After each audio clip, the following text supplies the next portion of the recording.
Salut, je m'appelle Rosie, j'ai 14 ans. Merci de vous joindre à moi et d'écouter mon histoire. Comment les raccourcis sur mes tâches ménagères ont mené à la catastrophe. Il faut que vous écoutiez ce que j'ai fait pour ne pas faire la même erreur. Voici ma maison. Il y a plein de fenêtres, non? Eh bien, il y a plein de gens aussi. D'abord, laissez-moi vous présenter ma famille. Déjà, il y a papa et maman. Ma sœur Shelley a 19 ans. Je la vois rarement car elle étudie tout le temps. Mon frère Aaron a 2 ans de plus que moi et il aime faire du bruit. Ils ne s'entendent pas toujours. Puis il y a moi. Et puis il y a mon frère Charlie, qui a 10 ans. Ensuite, il y a Olivia. Elle a 8 ans. Elle adore peindre. Et puis il y a Bobby.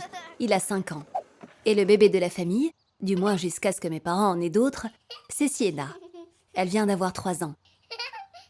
C'est vrai, mes parents ont 7 enfants. Pour l'instant. Ils adorent les enfants. Il y a des inconvénients à venir d'une famille nombreuse. Je n'ai jamais pris l'avion car les billets coûteraient trop cher pour tous les 9. L'été, on passe la plupart du temps à la maison, mais on est assez nombreux pour jouer à des jeux plutôt sympas. On est des experts en cache-cache. L'un des inconvénients de vivre avec autant de monde, c'est la nourriture. Si on ouvre un paquet de biscuits dans cette famille, il disparaît aussitôt. Et qui dit beaucoup de gens qui mangent, dit beaucoup de vaisselle. Et on est des mangeurs très pointilleux. Shelly se nourrit presque exclusivement de chips. Aaron ne se lasse pas du poulet. Bobby a des allergies. Maman est végétalienne. Et Sienna adore le concombre. Mais seulement coupé en rondelles. En fait, pour qu'elle goûte un nouvel aliment, il faut qu'il soit en forme de rond. Charlie, papa et moi mangeons à peu près tout. Mon père a dit un jour que s'il faisait tout le temps la vaisselle, il ne pourrait jamais nous faire à manger. Heureusement, nous avons un lave-vaisselle. Chez nous, tout le monde fait des corvées, même Bobby. Et c'est à moi de charger et de décharger le lave-vaisselle. Avant, c'était le travail de Shelley, mais elle a des examens importants, alors maintenant, c'est moi qui m'en occupe. On sait tous qu'il faut mettre la vaisselle sale d'un côté et prendre la vaisselle propre de l'autre. On ne les range pas, on les utilise trop vite pour ça. C'est épuisant. Il n'y a jamais de moment où tout est propre. Un jour d'été, on faisait une partie de cache-cache épique quand maman a dit « Rosie, le lave-vaisselle est fini !» Je suis allée à la cuisine, agacée de rater la partie.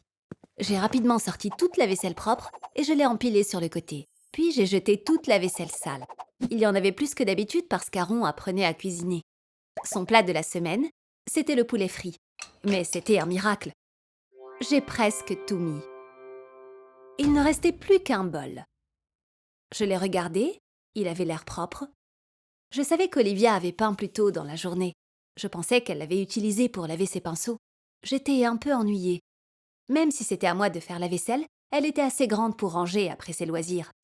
J'ai rincé le bol pendant 2 secondes dans de l'eau froide et je l'ai déplacé vers le côté propre. J'avais enfin fait la vaisselle. J'ai couru pour retourner à la partie de cache-cache. Très vite, papa a crié « main prête », sa façon à lui de nous dire de nous laver les mains avant de manger. Il y avait des tranches de tomates, du pain, de la viande et du concombre, des tranches de bananes et du fromage. Sienna ne voulait pas goûter le fromage avant que Bobby ne le lui coupe en forme de rond. Certains d'entre nous ont mangé le poulet qu'Aaron avait préparé. C'était délicieux. Papa a dit en plaisantant qu'il devrait être chef cuisinier quand il sera grand. Mais Aaron a dit que c'était pas la peine. Quand je serai un célèbre guitariste de rock, j'emploierai un chef. Peu de temps après, tout le monde est tombé malade. Maman est tombée malade, Aaron est tombé malade, Olivia est tombée malade, Bobby est tombé malade. C'était horrible. Alors que nous pensions que tout s'était calmé, Sienna est tombée malade. Ils sont restés malades pendant environ 3 jours. Puis, heureusement, tout le monde a commencé à aller mieux. Tout le monde, sauf Sienna. Elle ne pouvait ni manger ni boire quoi que ce soit, pas même de l'eau.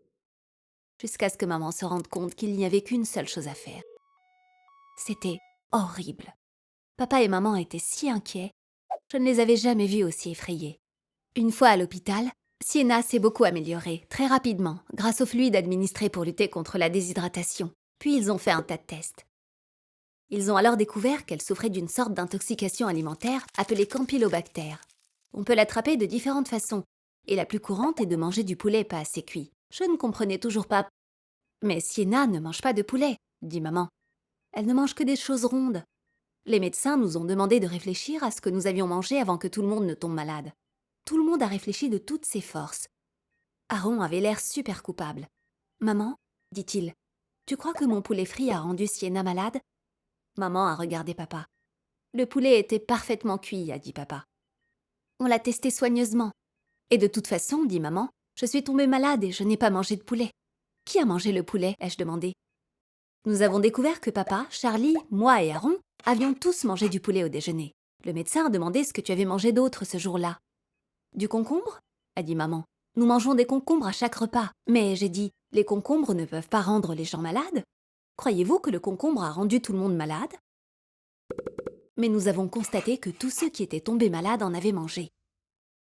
Je ne comprenais toujours pas pourquoi tout le monde est tombé malade à cause du concombre, alors que le médecin a dit que cette bactérie peut se propager par les sucs du poulet cru quand la vaisselle n'est pas bien lavée. Quoi? J'ai dit. On a un lave-vaisselle. Je le charge et le décharge. Et puis je me suis souvenue. Le bol. Pour un moment, j'ai songé à ne pas leur dire ce que j'avais fait, mais j'ai su que je ne pourrais jamais me pardonner si je ne disais pas la vérité. Le bol avait la bande violette. Je pensais qu'Olivia venait de l'utiliser pour peindre, alors je l'ai rincé rapidement. Et Aaron a eu l'air horrifié. Le bol avec les rayures violettes. J'y ai mis le poulet avant d'y mettre les épices. Oh, Rosie, a dit maman, si tristement. Quelque part, le fait qu'elle était triste était pire que si elle avait été en colère. Je me suis mise à pleurer.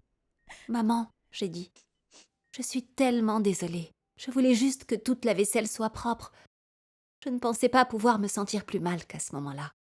Mais pourtant si, car à ce moment-là, Sienna a dit « Maman, j'ai une drôle de sensation dans les jambes. » Le docteur a dit « Tout le monde dehors » et on a regardé par la fenêtre. Le médecin a demandé à Sienna de bouger ses jambes, d'essayer de sortir du lit, mais elle n'y arrivait pas. Elle ne pouvait pas bouger ses jambes du tout. Elle était paralysée. Ils ont dû faire un tas d'autres tests. Puis la paralysie s'est étendue à ses bras. Sienna a eu une réaction rare à la bactérie Campylobacter. Ça peut être très grave. Son propre système nerveux l'attaquait. Maman et papa étaient constamment à l'hôpital. Et nous y sommes allés pour des visites tous les jours. Heureusement, Sienna a eu beaucoup de chance. La paralysie n'a duré que 2 semaines. Mais je peux vous dire que ça a été les 2 semaines les plus longues de ma vie. Lorsqu'elle est rentrée à la maison, elle était presque revenue à la normale. Sauf que, comme la nourriture de l'hôpital est de toutes les formes, elle avait appris à manger des choses qui n'étaient pas rondes. Maintenant, elle aime les choses de toutes les formes et de toutes les tailles. Et moi, j'ai appris à ne jamais prendre de raccourcis dans mes tâches ménagères. Donc, c'est comme ça que j'ai empoisonné ma famille et paralysé ma sœur. On a eu beaucoup de chance qu'elle ne meure pas. Avez-vous déjà pris des raccourcis dans vos tâches ménagères? Dites-le moi dans les commentaires. Je suis sûre que je ne suis pas la seule. Et chez moi, heureusement, les choses sont revenues à la normale. Je vais te trouver.